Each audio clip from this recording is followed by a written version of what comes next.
Shankara, but I have to be honest, because I'm a philosopher and a scholar, and a spiritual seeker. Now, third thing, as a monk, as a young monk and as a spiritual practitioner, it is the easiest thing in the world to talk big about non-dual Brahman and pure consciousness and I am that, and the hardest thing in the world to practice it. The hardest thing in the world to practice it. It's one thing to listen to some inspiring lectures and another thing to actually practice it on a day-to-day, moment-to-moment basis. Good luck. Because I tried and failed miserably and fell flat on my face, time and again. Did you also stand in front of a bus, coming bus? I use that metaphor a lot, about a coming bus. Anyway, but the point is, most people when they talk about Advaita, Swami Shivananda of the Divine Lifestyle, I stayed there for a night this time, just a few weeks ago in Rishikesh, and I gave a talk there. They were very kind to me. That Shivananda, not this Shivananda of our tradition, Mahapurush Maharaj, but that Shivananda. He would talk about lip Vedantins. Most 99.99999% of so-called Advaitins are lip Advaitins. They can talk eloquently about it, but they don't really practice it. When push comes to shove, when it really counts, when it really matters, where's your Advaita then? It's far in the distance. And it's not the fault of Advaita.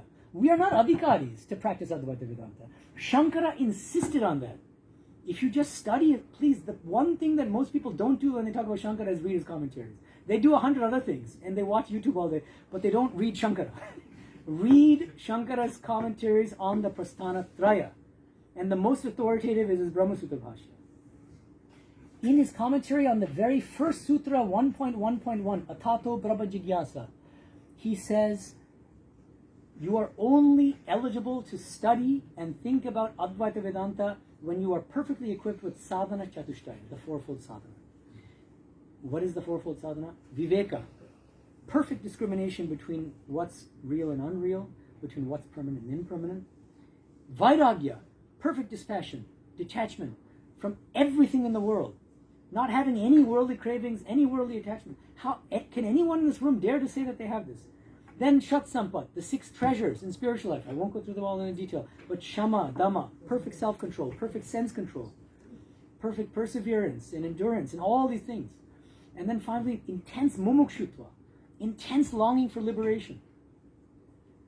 Not being able to stand being in this body and being in this world. How many of these people who are talking eloquently and giving big lectures on Advaita can really say that they have this sadhana chatushtaya? Some of them do. Savarpanji is a very advanced spiritual aspirant, so he can say that. But how many of the people watching his lectures have the same kind of adhikaritva? That's the question. Maharaj, I have one question. You always criticize... Oh, sorry, but let me come back. Hold on. No, let me finish. Okay, so now, 3 factors converging. Number 1, I'm finding that the Vedanta scriptures are not actually supporting all the time Shankaracharya. They support Nirguna Brahman, they support Jnana Yoga, but they equally support the reality of the personal God. And you'll find that the Upanishads and Bhagavad Gita nowhere say that this world of names and forms is a dream or an illusion.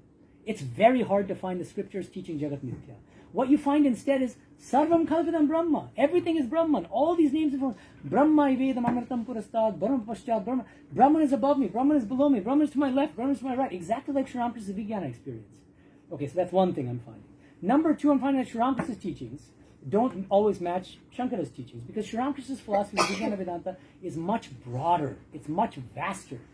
It's a kind of superset of all the different traditional schools of Vedanta. It fully accepts Shankara, except for the exclusivism of Shankara. Shankara is saying that Brahman is only Nirguna, ultimately. It fully accepts Ramanuja's Vishishtadvaita, except for the exclusivism of Ramanuja. And he says, Ramanuja, I love your Vishnu, but Brahman is not only Vishnu. It's equally Nirguna. And he does the same thing with Madhva and the same thing for all these other traditions, right? Okay. And so that's the second thing. Sri Ramakrishna's teachings are just much vaster than just Shankara's philosophical framework. And thirdly, as a spiritual aspirant and as a monk, I found that my spiritual life became much truer, more authentic, and much richer, and much broader, and much more generous when I accepted this Vijnana Vedanta framework of Sri Ramakrishna. Because then Sri Ramakrishna gave this beautiful example. He says, there are these 2 friends who, by profession, were weavers. So they would carry around these balls of yarn with them. So one of these weaver friends visited her friend. And she sees this beautiful ball of yarn. that her friend owns, and she starts to covet it. So she thinks to herself, I want to steal this ball of yarn. How do I do it? How do I pull this off? So she waits for her friend to go away, quietly slips that ball of yarn under her armpit. The friend, though, noticed that the other friend stole the ball of yarn, but she didn't tell the other friend anything. But she said this. She was very smart. She said, "Come, my dear, let's dance together. I feel like dancing. Don't you feel like dancing?" And so she takes her by the hand, and this friend is freaking out because she got this ball of yarn. Okay, all right, let's dance. And so the other friend is joyfully dancing with both hands, with both arms raised. But the friend with the ball of yarn on one arm is dancing like this. So Sri Ramakrishna says, I don't want to be like that dancer. Dancing like this and, dance with both arms raised. What does that mean? It means, why should you fear this world? Why should you think that you can only experience the divine and experience truth with your eyes closed when you go within and you realize the non-dual self? Why can't you see God with eyes open? And why can't you commune with the divine in many different ways? He says, if I have a flute, instead of playing just one note on the flute, Soham, I am Brahman, I am pure consciousness, I want to play ragas and raginis on that same flute. Using all four of the yogas. Spiritual life becomes so much richer when you can practice bhakti and jnana and raja yoga and karma yoga. And where you don't see a conflict between them, but it becomes a beautiful harmony, a beautiful symphony with different instruments where you can play different melodies. And so my spiritual life, once I moved away into phase 3, so now we get to phase 3 finally. So agnostic spiritual seeker, phase 1. Phase 2, Shankaracharya Advait Vedanta. Phase 3, Sri Ramakrishna's Dvaita Vedanta. And there's no looking back since then. And I'm not saying I'm a realized soul. What I'm saying is that my spiritual life has become much richer and much broader.